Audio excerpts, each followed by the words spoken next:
Hoy tenemos con nosotros en Tendencia 21 Televisión a José Manuel Gil Antón.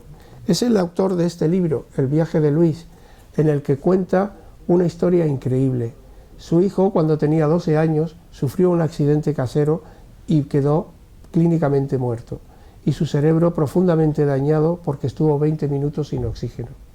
Aunque los servicios de urgencia consiguieron recuperar su cuerpo, el cerebro de Luis necesitó un tratamiento intensivo posterior de recuperación neuronal que fue ideado y desarrollado y asistido por su padre en todo momento.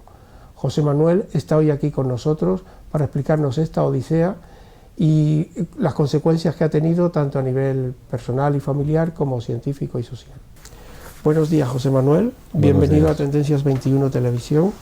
¿Cómo ha sido posible este aparente milagro?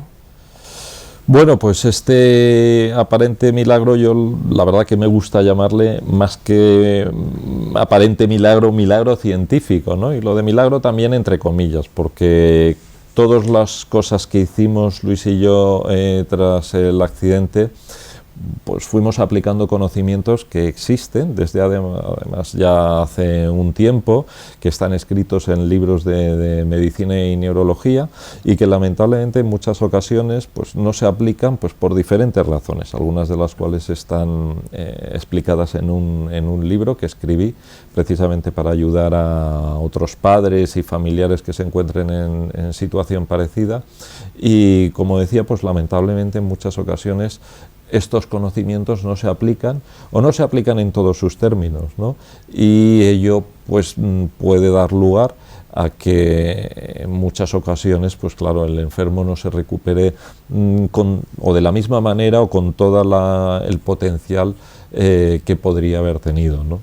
Pero concretamente, ¿qué consiste el método que has aplicado o tus ideas para recuperar a un hijo? Sí, bueno, el método, lo que yo en el libro llamo el método de 3 ejes, que lo llamé así por simplicidad a la hora de referirme a él en el libro, realmente lo que está basado es en 3 pilares fundamentales, ¿no?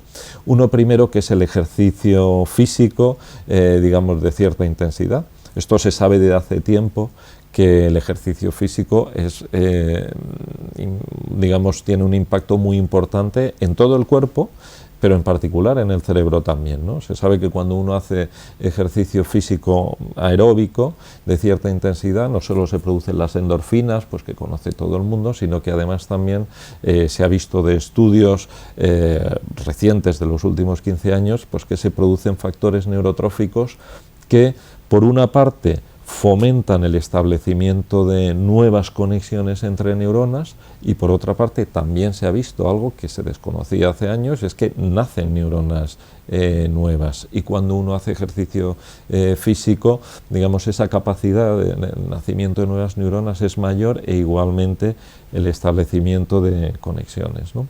Entonces este es uno de los pilares que aplicamos. El otro pilar es el trabajo neurológico, ¿no? Es decir, cuando uno tiene un accidente cerebral, ya sea porque uno se ahoga, como fue un caso reciente que ocurrió y que me llamaron, o como fue el caso de Luis, que se clavó desgraciadamente una navajita que además era muy pequeña, era casi de juguete, ¿no? O en fin, o tiene un accidente de tráfico. Lo que le puede ocurrir al cerebro, en el caso de Luis lo que le ocurrió es que lógicamente se mueren las neuronas por efecto de la falta de oxígeno, ¿no? Pero eso no significa que hayan muerto todas en el caso general y lo que sí que es cierto es que muchas de las funciones que uno tenía, pues, o de las capacidades que uno tenía, pues las pierde como consecuencia de estos accidentes tan graves, ¿no? Son lesiones, que ¿no? Son lesiones, ni más ni menos, ¿no? Entonces, lo que sí que es verdad es que el cerebro se sabe que tiene esa capacidad de recuperación y a base de realizar tareas que consisten en reaprender digamos, las capacidades perdidas, se vuelven a establecer conexiones neuronales, pero ya no con las neuronas que han muerto, sino con otras neuronas que las sustituyen, ¿no? O se restablecen con las neuronas que, si bien han resultado dañadas, no han muerto del todo, ¿no? Y luego el último, digamos, pilar de este método, por decirlo de alguna manera, de recuperación, que yo insisto que todo esto se sabe ya de hace un tiempo, es que existen compuestos, diversos compuestos, muchos de ellos compuestos naturales además, también hay medicinas, ¿no? Que apoyan el funcionamiento del cerebro y que apoyan también la recuperación, ¿no? Y si bien es verdad que yo siempre insisto en que este eje o este pilar es probablemente el menos importante de los tres, pues también puede ayudar, porque existen múltiples estudios que así lo avalan, ¿no? Que determinados compuestos ayudan a la mejoría del cerebro. Una pregunta siguiente es, bueno, si esto ha funcionado en el caso de Luis, ¿crees que es posible que se aplique a otras personas que tengan daños similares o así? ¿O es un caso único en la historia de la ciencia? Bueno, seguro que un caso único en la historia de la ciencia no es, pero sí que es verdad que los principios que utilizamos Luis y yo para su recuperación son aplicables a cualquier persona. Pero no solo a cualquier persona que haya tenido un accidente, sino incluso a cualquier persona que se encuentre perfectamente. Es decir, si nosotros queremos que nuestro cerebro mejore, nuestras capacidades mejoren, pues si nos dedicamos a hacer ejercicio físico regularmente, tampoco hay que pegarse grandes palizas, sino hacer pues a lo mejor entre media hora, 45 minutos, una hora, pues 5 días a la semana. ¿Pero de qué? ¿De caminata, ejercicio, gimnasia? Bueno, cualquier cosa que suponga ejercicio aeróbico va a mejorar el cerebro. En la medida en la que uno se acerca a ese ideal de hacer 5 o 6 días a la semana va a ser mejor, pero si hace menos, bueno, pues también le va a ayudar, ¿no? Entonces, como decía, esto es aplicable a cualquier persona, accidentada o no, el ejercicio físico por un lado, luego evidentemente cuando nosotros, el trabajo neurológico es al que me voy a referir ahora, ¿no? También tanto para un accidentado como para la persona que no es, porque al fin y al cabo este trabajo neurológico ¿en qué consiste?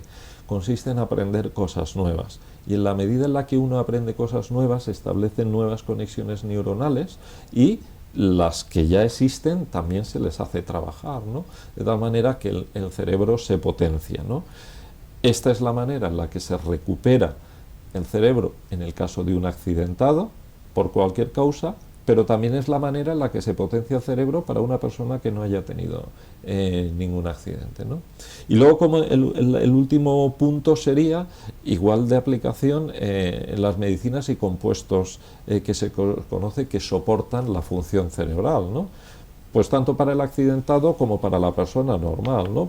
Evidentemente el cuerpo humano es capaz de funcionar, digamos, bajo mínimos, en el sentido de que incluso aunque no tenga todas las, digamos, las sustancias en la cantidad óptima, el cuerpo humano funciona, ¿no? Pero si nosotros le suministramos los compuestos adecuados para que funcione mejor, lógicamente eso al final pues va a tener una repercusión en que el cerebro va a tener una capacidad de mayor procesamiento, mayor capacidad, ¿no? Y esto se ha visto en múltiples estudios que se han hecho de las diferentes sustancias, como a lo mejor determinados niños pues que toman un compuesto, por decir uno, la fosfatidilserina, ¿no? Pues sacan mejores resultados en el colegio que los que no la toman, ¿no? En fin, en definitiva sí que es aplicable a cualquier digamos persona, accidentado o no accidentado. Y hago un pequeño inciso importante. Evidentemente no todos los accidentes cerebrales son iguales, ni su gravedad, ni la manera en la que se ha producido, ni sus consecuencias, ¿no? Entonces luego habrá que de alguna manera modular o adaptar lo que se aplica de cada uno de estos pilares a la persona. Es decir, pues si una persona ha tenido un accidente que le impide ya moverse, pues a lo mejor no es tan fácil aplicar el primer elemento del ejercicio de los ejercicios físico, físicos, claro. O a lo mejor hay que buscar un ejercicio físico que no consista en mover las piernas, a lo mejor pues tendrá que ser otro tipo de ejercicio físico adaptado a su situación, ¿no? En definitiva, digamos que los tres pilares sí que son aplicables, pero lógicamente hay que adaptarlos también a las circunstancias de cada enfermo, ¿no? Mira, has hablado de accidentados y de personas normales, y en caso de enfermedades típicamente cerebrales como el Alzheimer, el ictus una apoplejía. ¿Este método crees que también podría funcionar? Indudablemente.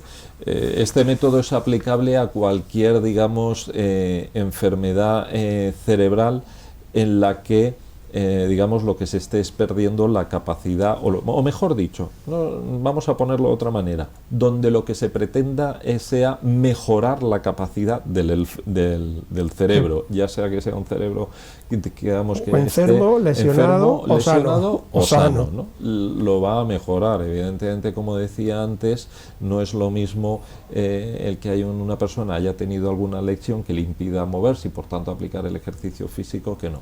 Y luego hay otra cosa, también es cierto que no es lo mismo una enfermedad, por ejemplo, mencionabas el caso del Alzheimer. El Alzheimer es una enfermedad que es multifactorial, es decir, depende de muchos factores, y uno de ellos, por ejemplo, es la genética, ¿no? En función de que tengas un determinado gen, lo tengas una vez, lo tengas dos veces o no lo tengas ninguna vez, pues la probabilidad de que tengas Alzheimer es una o es otra. Pero incluso en esta enfermedad, donde la componente genética es muy grande, también se ha visto que esa probabilidad se modifica con el modo de vida que tiene la persona, ¿no? Y en el modo de vida nos estamos refiriendo tanto a la alimentación, como al ejercicio físico, como al trabajo neurológico, lo que haya estudiado esa persona y cómo haya trabajado su cerebro con los años. Y de hecho a las personas, a los enfermos de Alzheimer, una de, digamos, de las prácticas que se les prescribe es aprender y trabajar y ejercitar el cerebro con tareas sencillas. Totalmente. ¿No? O sea que el método sí que es aplicable y luego lógicamente dependerá de cada caso. ¿No? Bueno, sorprende que una persona como tú, de tu perfil, que es ingeniero de telecomunicaciones, sepa tanto del cerebro y que haya sido capaz de desarrollar un método para recuperar a tu hijo. ¿En qué base, cuáles son las bases científicas en que tú te has basado para desarrollar esta terapia, este sistema? Bueno, primero tengo que decir que vengo de familia, aunque soy ingeniero de telecomunicación, pero es verdad que vengo de familia de padre médico, madre farmacéutica, de alguna manera. O sea, pues que también, lo tienes en los genes. Bueno, pues llamémosle así, lo he vivido durante toda la vida en casa, ¿no? Y luego además también es cierto que a mí el área del cerebro pues es algo que me ha llamado siempre la atención, porque también es cierto que la medicina desde muy pequeñito me gustaba, otra cosa es que me gustó más la ingeniería. Pero bueno, ¿en qué, digamos, estudios está basado esto que hemos aplicado Luis y yo? Pues como decía al principio, hay muchísimos estudios y libros de medicina y de neurología. Eso sí, tienen que ser relativamente recientes, porque muchas de estas investigaciones son de 15 o 20 años atrás, no más, ¿no? Y en todos estos libros, pues ya se sabe y se quedan reflejados multitud de estudios de universidades, estudios clínicos, donde se ve el impacto del ejercicio en el cerebro, donde se ha visto cómo, por ejemplo, el trabajo neurológico hace que se recuperen las funciones cerebrales, el establecimiento de conexiones nuevas, o si hablamos de los compuestos, lo mismo, ¿no? Se ha visto, por ejemplo, en muchos experimentos que se han hecho con animales, con ratones, muchos de ellos, con monos, pues cómo incluso en el cerebro nacen neuronas nuevas, o cómo cuando a un animal, y lo mismo a una persona, se le pone lo que se llama un ambiente rico en estimulación, el cerebro, simplemente por el hecho de estar en ese ambiente rico en estimulación, crea muchas más conexiones neuronales, ¿no? Eso en el caso de un ratón, por ejemplo, recuerdo de algunos de los estudios leídos, ¿no? Pues era meter al ratón en un laberinto, ¿no? O en un laberinto y luego ponerle en otro lugar donde podía hacer otras cosas, ¿no?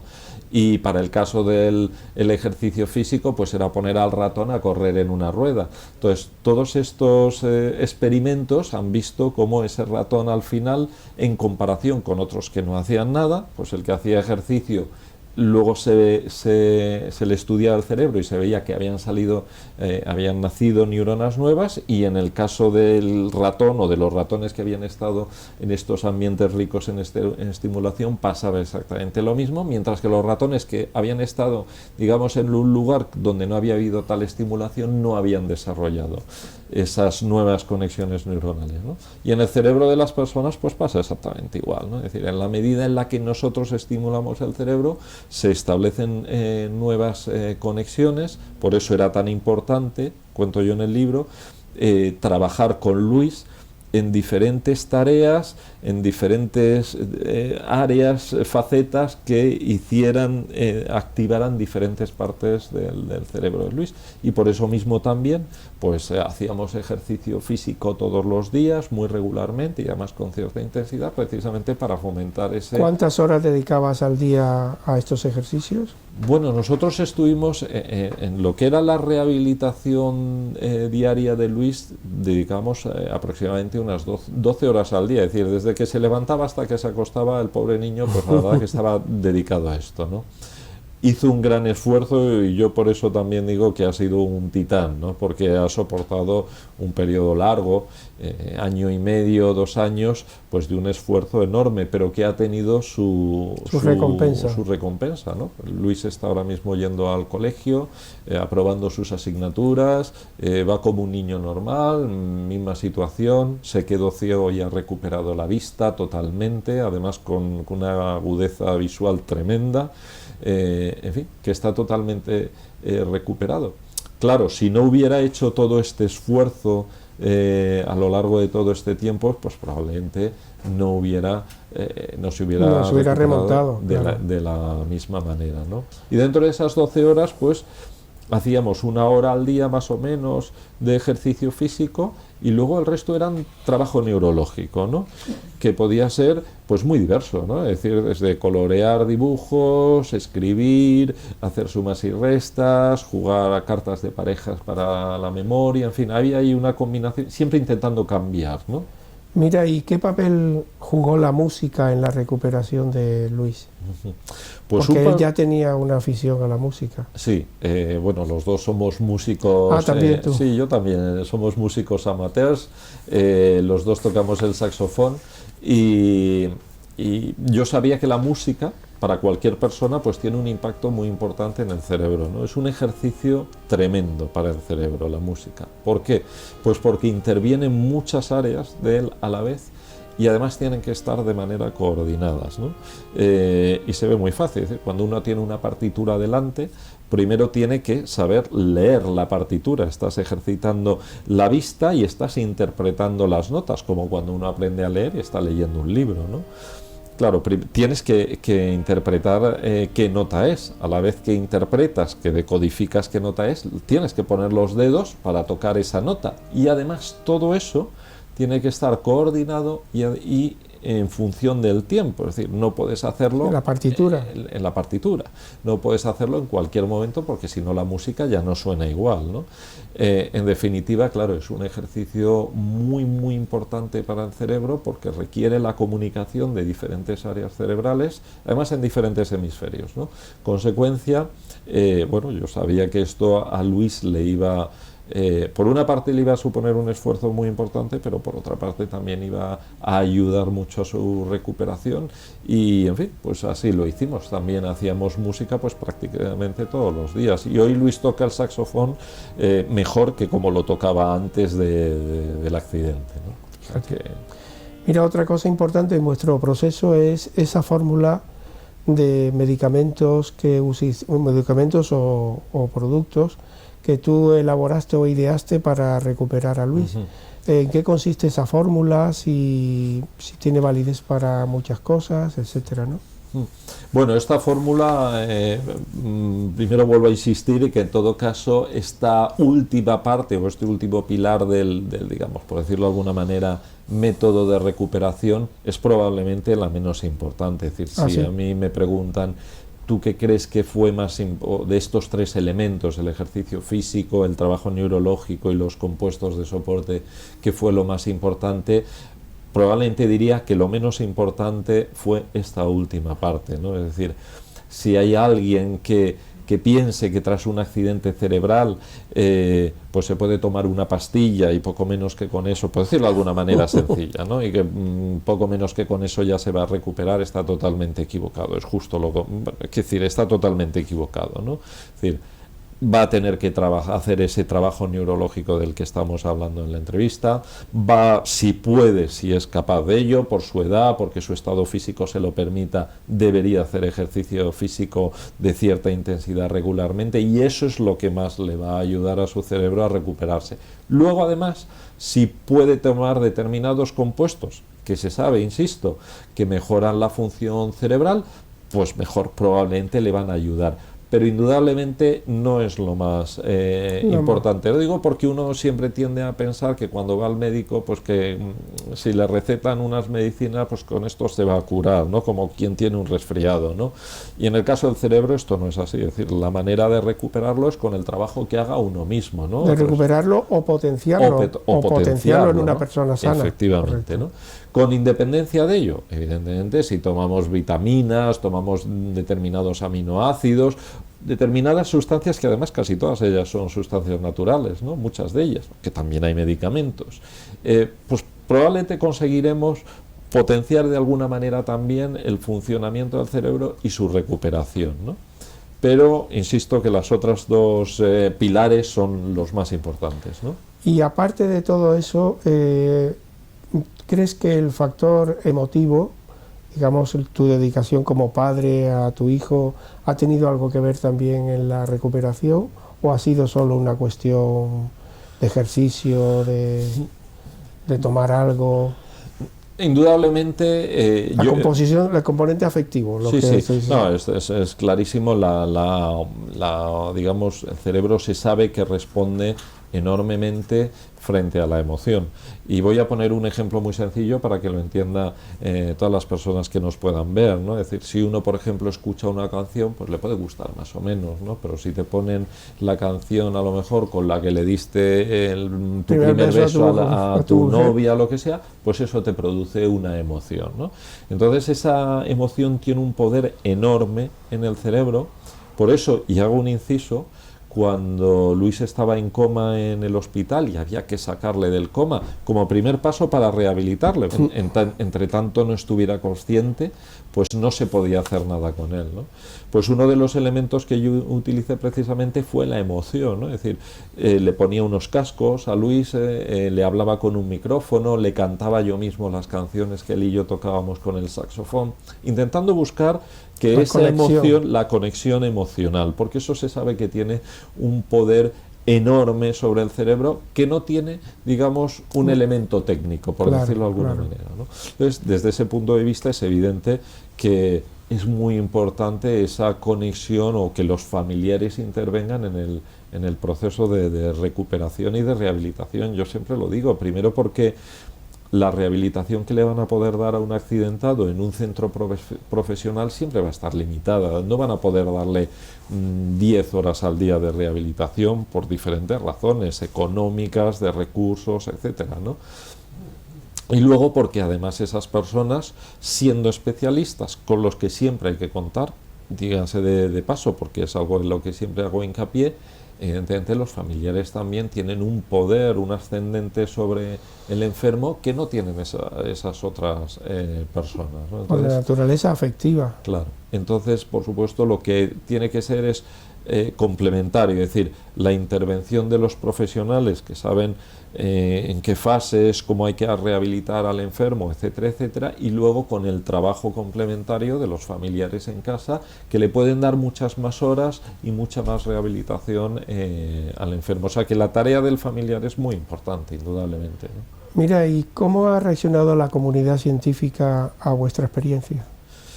Bueno, yo tengo que decir que hasta ahora, desde que salió el libro, pues no solo no hemos tenido ninguna crítica del libro, sino al revés, pues han sido, digamos, muestras de apoyo, ¿no?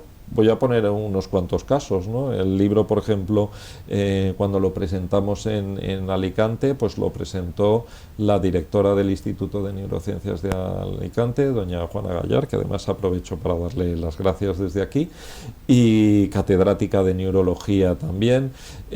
Luego, pues tengo que decir que modestamente pues me han invitado a mí a varios congresos, no siendo además médico, ¿no? Cosa que yo siempre lo advierto. No solo que yo no no médico soy y no neurólogo. y no neurólogo, ¿no? Y yo siempre lo digo, oye, yo encantado de ir a vuestro congreso a dar una presentación, pero que sepáis que no soy médico, ¿no?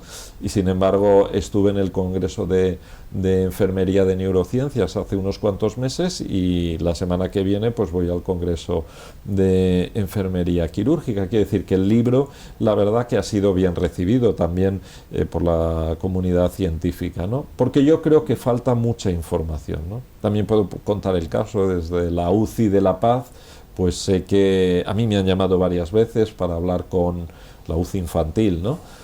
Siendo La Paz además uno de los centros de mayor renombre en el área infantil, pues me han llamado varias veces para hablar con padres. Incluso sé que han recetado alguna vez la fórmula que viene en el libro, y también me consta que desde hace unos 2 años hay una farmacia en Logroño que fabrica esa fórmula y que la vende a toda España con receta. Quiere decir que no ha habido hasta ahora nadie de la comunidad científica que haya sacado algún elemento, digamos, de duda frente a lo que viene, ¿no? Pero yo insisto, también es normal, porque de alguna manera todo lo que yo he escrito no es más que por una parte nuestra experiencia, pero por otra parte está documentado al final del libro todos los estudios científicos, libros de medicina, etcétera, que utilizamos y que fuimos aplicando a lo largo de esa recuperación. Y hago un último apunte. Quise yo en uno de los anexos de este libro, El viaje de Luis, poner unas tablas donde, para que los padres que se enfrenten a una situación similar o familiares puedan ellos mismos también intentar contrastar lo que hicimos, ¿no? Entonces hay unas tablas que vienen en un lado de la tabla cada una de las cosas que fuimos haciendo Luis y yo a lo largo del libro, y en la otra parte de la tabla el libro de medicina o de neurología donde habla de eso, y entonces se puede contrastar cómo lo hicimos y por qué lo hicimos y dónde están esas fuentes del conocimiento, ¿no? Una cosa importante que podría ocurrir con vuestra experiencia es que algún equipo científico hiciera una investigación sobre vuestro caso concreto, porque puede ser paradigmático para la ciencia. ¿Sabes si hay alguna investigación en marcha o potencial de este campo? Bueno, investigaciones en este área y en concreto sobre lo que nosotros hicimos, pues hay muchas, y llevan además desde hace, como decía, los últimos 15 años, ¿no? Es decir, pero basada en vuestra experiencia. No basada en nuestra experiencia, sí basadas en los principios que nosotros hemos aplicado o hemos utilizado. En nuestra experiencia no, porque de alguna manera primero es un caso, digamos, individual, que ya no es repetible por otra parte, ¿no? Y quizá a lo mejor se hubiera podido utilizar de base si se hubiera hecho, digamos, un seguimiento científico muy detallado a lo largo de la recuperación de Luis, cosa que no se hizo porque, entre otras cosas, no era el objetivo. El objetivo era recuperar las capacidades de Luis y estar centrado en ello, ¿no? Pero insisto, lo que sí que existen son múltiples estudios. En el libro viene la bibliografía, muchos libros de neurología y de medicina, donde vienen reflejados todos estos estudios. Hay otros muchos que se pueden encontrar muy fácilmente en Internet o en las librerías de Internet, que soportan todo esto que hicimos. Hoy precisamente me llamaba la atención un artículo en Expansión donde un estudio muy reciente demuestra que el ejercicio físico vigoroso hace que las personas sean más inteligentes. Eso es lo que viene en el titular del periódico, ¿no? Digo, bueno, pues esto es cierto, ya se sabía, ¿no? Y tú lo has comprobado. Y nosotros lo hemos comprobado, ¿no? En fin, y lo que sí que es verdad es que todo esto hace falta difundirlo para todo el mundo en general, pero en particular para los familiares, los padres de niños accidentados, pues que tengan un arma para digamos, acometer o afrontar un problema, una situación tan grave, ¿no? Claro, porque la cultura científica popular piensa que el cerebro es irrecuperable, como se pensaba hace 20 años. Hoy no es así, hoy ya se sabe que esta capacidad existe, aunque mucha gente no lo sepa. Lo que yo te preguntaría es, ¿qué podría decirle hoy Luis, con su juventud, a estos expertos? Porque él no es un caso, es su propia experiencia. Bueno, pues yo más que a los expertos lo que le diría es, ¿qué le podría decir Luis a otros niños o otros enfermos, no tienen por qué ser niños, ¿no?, que se encuentren en esa situación? Y seguro que lo que les diría es que se esfuercen y que sean constantes. Que es posible. Que es posible, porque además se sabe que el cerebro tiene un plazo de recuperación, igual que cuando nosotros, voy a poner un ejemplo muy visual también, cuando de niño nos hemos caído, nos hemos hecho una herida en la rodilla, pues la herida se nos va cerrando poquito a poco, se va formando la costra y en 2 o 3 días pues aquello ha cerrado, pues el cerebro tiene un plazo de recuperación, lo mismo que cuando nos rompemos un hueso, ¿no? El cerebro tiene un plazo de recuperación que está en el entorno entre 1 y 2 años, ¿no? Eso no significa que pasados esos 2 años no se pueda recuperar el cerebro. Sí que se puede recuperar porque todavía puede cambiar, porque el cerebro retiene esa capacidad de cambio, la neuroplasticidad la retiene durante toda la vida, incluso cuando las personas somos mayores o son ya más mayores, ¿no? Pero lógicamente, bueno, por supuesto cuando uno es niño tiene mayor capacidad, pero lo que iba a decir es que lógicamente en ese plazo de recuperación es donde esa capacidad es mayor. En la medida en la que uno aproveche esa ventana de oportunidad para trabajar de manera intensa y recuperar capacidades que se han perdido en el accidente, va a poder salir de la rehabilitación o del accidente pues totalmente rehabilitado o con menores secuelas que si no la aprovecha, ¿no? Entonces, ¿qué le diría a Luis? Que de hecho yo sé que él lo piensa, a él le costó mucho esfuerzo, lógicamente, estar durante 2 años haciendo trabajo constante, pero al final pues ha tenido su recompensa de recuperación absoluta. Y yo creo que el mensaje que le transmitiría él y yo, por supuesto, es que primero no hay que perder la esperanza, en segundo lugar que estas recuperaciones son largas, que requieren mucho trabajo y que hay que ser muy constante, que hay que trabajar todos los días de manera regular durante muchos meses hasta que ya uno compruebe que efectivamente ha recuperado todo lo posible y que durante 1 año y medio, 2 años, esa recuperación todavía las posibilidades son máximas, ¿no? Bueno, ya para terminar, hay una evidencia, hay muchas personas que tienen lesiones o enfermedades cerebrales que podrían recuperarse, pero por una serie de circunstancias no se recuperan. ¿Cómo analizas tú ese fenómeno propio de hospitales, residencias, etcétera? ¿Qué está pasando para que este conocimiento pues no llegue a personas que irremisiblemente pues van deteriorándose en vez de recuperarse? La verdad que es un área complicada. Es cierto que probablemente en muchos casos de accidentes cerebrales pues hay personas que no se recuperan de manera óptima, o mejor dicho, que se podrían haber recuperado mejor o más si hubieran hecho determinadas cosas que no han hecho, ¿no? Yo creo que aquí son muchos factores los que intervienen. Uno genérico, que es la falta de información. Es decir, en la medida en la que los pacientes, los padres de niños accidentados, cientos de niños se ahogan todos los años, hay un montón, miles de accidentes de tráfico, en la medida en la que estos padres tuvieran información acerca de cómo se recupera el cerebro, el ejercicio físico, el trabajo neurológico, estos elementos de soporte, y lo aplicaran, pues probablemente el enfermo tendría muchas más posibilidades de recuperarse mejor o de tener menores secuelas tras el accidente, ¿no? ¿Qué es lo que ocurre? Pues que falta esa información y, claro, es difícil contar todo esto todos los días a todos los accidentados. Eso fue una de las razones por las que yo escribí este libro, precisamente pues para ayudar a otras personas que no tuvieran esta información, estos conocimientos, pues a través de la lectura del libro, a través de ver un caso, de cómo aplicamos nosotros estas, digamos, técnicas, por decirlo de alguna forma, pues que ellos mismos puedan de alguna manera seguir esas pautas y preguntar a su vez a los especialistas, a los terapeutas. Claro, es muy complicado que en un centro profesional de rehabilitación te puedan dedicar 8 horas al día, como decía antes, ¿no? Porque es que económicamente probablemente es una familia tampoco lo podría financiar, ¿no?